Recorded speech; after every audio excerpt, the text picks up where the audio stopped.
그런즉 이 일에 대하여 우리가 무슨 말하리요? 만일 하나님이 우리를 위하시면 누가 우리를 대적하리요? 자기 아들을 아끼지 아니하시고 우리 모든 사람을 위하여 내주시니가 어찌 그 아들과 함께 모든 것을 우리에게 주시지 아니하겠느냐? 누가 능히 하나님께서 택하신 자들을 고발하리요? 의롭다 하신 이는 하나님이시니 누가 정죄하리요? 죽으실 뿐 아니라 다시 살아나신 이는 그리스도 예수시니 그는 하나님 우편에 계신 자요 우리를 위하여 간구하시는 자시니라. 누가 우리를 그리스도의 사랑에서 끊으리요? 환난이나 곤고나 박해나 기근이나 적신이나 위험이나 칼이리야. 기록된 바 우리가 종일 주를 위하여 죽임을 당하게 되며 도살당할 양같이 여김을 받았나이다 함과 같으니라. 그러나 이 모든 일에 우리를 사랑하시는 이로 말미암아 우리가 넉넉히 이기느니라.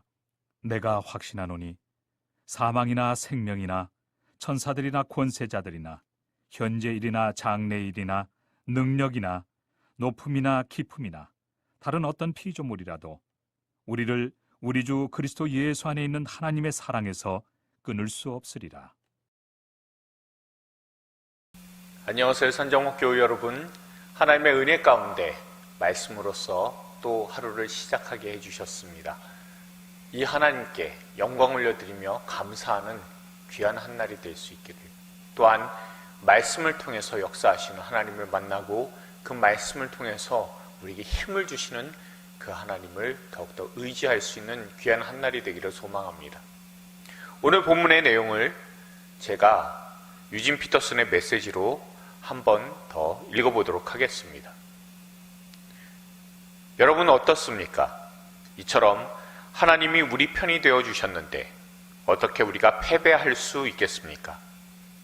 아들을 보내주셔서 우리 인간의 처지를 껴안으셔서 죄악의 일을 감수하기까지 하신 하나님, 그 하나님께서 우리를 위해 자신의 전부를 주저없이 내놓으셨다면 그분이 우리를 위해 기꺼이 아낌없이 하시지 않을 일이 무엇이 있겠습니까?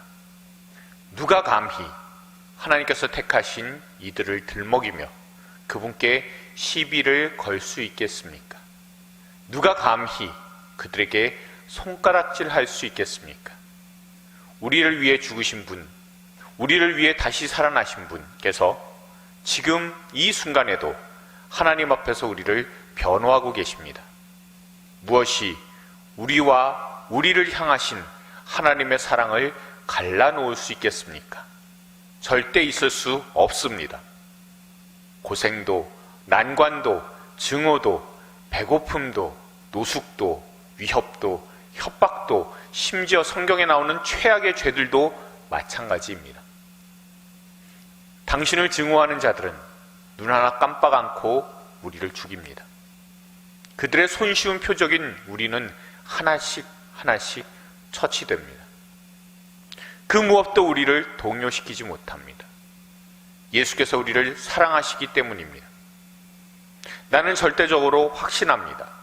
그 무엇도 산 것이든 죽은 것이든 천사적인 것이든 악마적인 것이든 현재 것이든 장래 것이든 높은 것이든 낮은 것이든 생각할 수 있는 것이든 생각할 수 없는 것이든 절대적으로 그 무엇도 우리를 하나님의 사랑에서 떼어놓을 수 없습니다. 우리 주 예수께서 우리를 꼭 품어 안고 계시기 때문입니다. 아멘. 여러분들은 오늘 이 로마서 8장의 단락을 읽으시면서 어떤 생각이 드셨습니까? 또한 어떤 제목을 붙여보실 수 있으시겠습니까? 저는 성도의 견인 품에 안으시는 사랑이라고 붙여보았습니다. 튤립에서 제오 교리는요, Perseverance of the Saints라고 해서 성도의 견인입니다. 사람은 스스로 구원 못할 정도로 철저히 타락했고 무능합니다. 그러나 죄와 사망의 권세 아래 놓인 비참한 사람을 성부 하나님께서는 아무 조건 없이 창세전에 선택하셨습니다. 그리고 성자 하나님께서는 그 선택하신 백성들을 위해 하나님 자신을 십자가에 내어주시는 특별한 속죄를 하셨습니다. 이렇게 제한 속죄를 받은 성도들을 성령 하나님께서는 우리의 모든 죄악을 이기시는, 그렇지만 인격적이어서 기꺼이 따르게 하시는 불가항력적 은혜로 늘 성도를 이끌어 가십니다. 예정과 칭의와 중생을 바탕으로 한 하나님은, 그 은혜는 그 백성을 결코 놓지 않으시고, 또한 성도는 하나님의 은혜에서 떨어지지 않고 견고한 믿음으로 인내합니다. 이 모든 것이 하나님의 특별한 사랑, 즉 품어 안고 계시는 사랑 덕분입니다. 더 깊은 묵상을 위한 주안점을 생각해 봅니다. 39절에 끊을 수 없으리라 라는 말씀이 있습니다. 우리가 견고한 인내, 성도의 견인이라는 것이 성도 혼자서만 애를 써야 하는 개인적인 것이 아니라 전 우주적인 것임과 동시에 결코 실패하지 않는 것임을 묵상을 했습니다. 그리고 성도가 견인하도록 하는 것이 무엇인지 오늘 생각해 보고자 합니다. 오늘 읽은 부분인 로마서는 보통 1장에서 8장, 그리고 9장에서 11장, 10장에서 16장으로 이렇게 세 부분으로 구분을 하곤 합니다. 그 중에 오늘 단락인 8장의 마지막은 첫 부분, 이렇게 세 부분 중에 마무리로 하나님의 놀라운 은혜를 우리에게 알려주고 있습니다. 제가 이 부분을 유진 피터슨의 메시지로 읽은 이유는 단 하나입니다. 공동 번역에서도요, 39절을 우리 주 그리스도 예수를 통하여 나타날 하나님의 사랑에서 우리를 떼어놓을 수 없습니다 라고 인상적으로 번역을 하고 있지만, 저는 이 메시지에서요, 우리를 하나님의 사랑에서 떼어놓을 수 없습니다, 우리 주 예수께서 우리를 꼭 품어 안고 계시기 때문입니다 라는 이 번역이 제 마음에 더 많이 와닿았기 때문에 그렇습니다. 왜냐하면요, 이 끊다라고 하는, 혹은 떼어놓다라고 하는 의미의 단어는 헬라어로 코리조라고 하는 단어입니다. 그런데 이 단어는요, 분리하다라는 의미도 있지만 이혼하다라는 의미로 성경에서 종종 사용되는 단어입니다. 우리 주님께서 창조 때부터 사람을 남자와 여자를 지으셨으니 이러므로 사람이 그 부모를 떠나서 그 둘이 한 몸이 될지니라. 이러한즉 이제 둘이 아니요 한 몸이니 그러므로 하나님께서 짝지어 주신 것을 사람이 나누지 못할지니라 하시더라. 아멘. 이 마태복음 19장 6절부터 9절까지의 이 내용에서 여기서 나누지 못한다는 건 이혼하지 못한다는 거잖아요. 그때 사용하신 단어입니다. 뗄 수 없는 하나라는 겁니다. 나누면 안 된다는 의미인 그 하나인 부부에 대한 것이 그 바탕에 있으니 나눈다라는 것, 단순하게 이렇게 뗀다라는 것과는 어감이 좀 많이 차이가 나는 그런 단어입니다. 많은 가정이 위기에 대해 불화를 경험하듯이 저도 어려움을 겪던 시절에 아내와 참 많이 다투었습니다. 기도를 해도 응답이 없어 답답하기에, 그리고 장래가 어떻게 될지 모르는 불안감만 가득했기에, 겉으로는 이제 목회를 그만하고 세상에 나가서 보통 사람들 하면 사람처럼 살아가면 나도 살 수 있어라고 그렇게 호기를 부렸지만 그 안에 허무함이 가득했기 때문에, 이제 내가 무엇을 할 수 있을까라는 무력감 때문에, 또한 지난날의 상처가 끊임없이 제 마음과 생각을 휘감았기에 가장 고마운 사람에게, 아내에게 함부로 대했습니다. 그저 한순간 한순간 살아내도록 하시는 하나님의 은혜가 저와 우리 가정을 정말 기적처럼 채우고 있음에도 불구하고, 그 기적이 보일 때에는 정말 허무하지 않고 좋았다가 그 기적이 안 보이는 것 같을 때 그 마음속에 억울함과 허무함만 그득했습니다. 마치 조울증에 걸린 사람처럼 걱정거리가 넘어갈 때는 기분이 참 좋았다가 조금 시간이 지나면 우울해지거나 가장 가까운 사람인 제 아내에게 제 감정이 이빨을 드러내고는 했습니다. 말로는 툭 털면, 그렇게 툭 털고 일어나면 된다고 하는데 그게 그리 쉽지 않았습니다. 그저 아무 응답이 없다고만 생각을 하고 늘 좌절감에 빠져 있었습니다. 그런데 어느 날 불안한 마음으로 제 눈치를 살피던 저한테 아내가 이야기를 했습니다. 하나님의 뜻이 무엇일까? 교회 빼고는 다 주시는데. 그러고 보니 하나님께서 상황을 통해서 제 필요를 다 채워주셨습니다. 물질적으로는 냉장고가 텅 비어버린 그 순간에 여기저기서 연락이 와서 어느새 가득 채워지곤 했습니다. 쌀이나 김치를 비롯한 다양한 반찬들이 채워졌고 심지어는 간식이나 과일들도 채워져서 나중에 가족들이 다 모이게 되는 저녁에 누가 거복 먹고 싶다고 했냐? 라고 물으면 아이 중 하나가 정말 먹고 싶었는데 말을 못했어 라고 할 때도 있었고, 관계적으로는 이제 결국 나 혼자구나 라고 힘겨워할 때 오늘 좀 만나자라고 갑자기 연락이 와서 저를 응원해 주시곤 했습니다.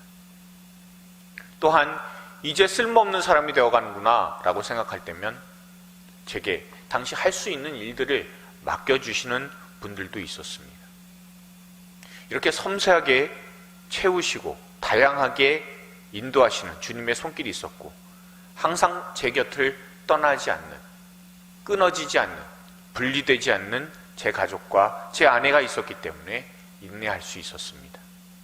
그리고 제 악한 것을 꺾으시고 꺾인 상처를 고치시며 정말 부족한 부분을 채우신 하나님의 놀라운 은혜가 저를 떠나지 않았기 때문에 삶의 고비 때마다 참고 버티며 넘어가면서 이 자리까지 올 수 있었습니다. 그러면서 나중에는 이런 일들도 있었습니다. 마음속에 교회 이름이 떠오르는 거예요. 교회 이름이 떠오름과 동시에 교회의 마크도 생각이 나는 거예요.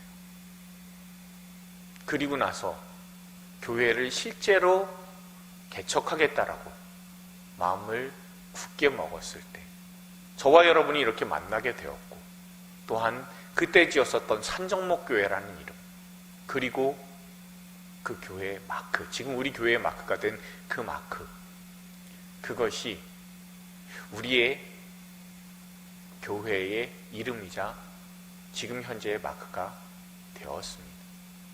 참 놀랍지 않습니까? 하나님께서는 아무것도 없고 또한 아무 능력도 없는 제게 소망을 주셨고, 또한 끊이지 않는 그 놀라운 사랑으로 저를 대해 주셔서 제가 이 자리까지 올 수 있었습니다. 사도 바울도 오늘 본문에서 이 로마서를 쓰기까지 얼마나 고생했는지를 알려주고 있습니다.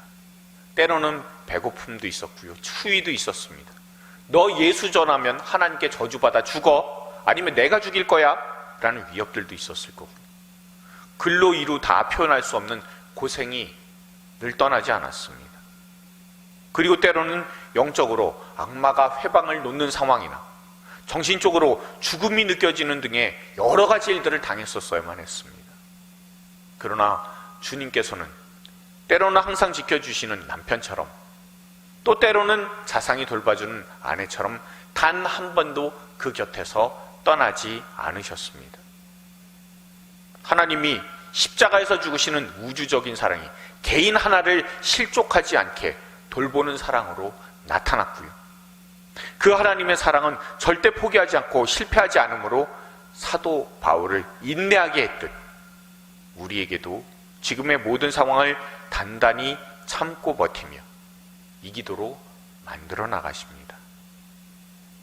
강한 팔로 품에 안으심으로 그 누구도 놓거나 잃지 않으시는, 세상의 힘으로는 끊거나 떼어놓지 못하는 하나님의 사랑이 예수님의 이름을 믿는 모든 사람에게 함께하고 있다는 사실을 우리가 잊지 말아야 합니다. 묵상을 위해서 질문합니다. 첫 번째로, 품에 안으시는 하나님의 사랑을 언제 느끼십니까? 최근에 경험한 하나님의 사랑을 소상하게 한번 적어보시기 바랍니다. 두 번째입니다. 앞으로 당신의 삶 가운데 하나님의 사랑이 어떻게 나타나기를 바라십니까?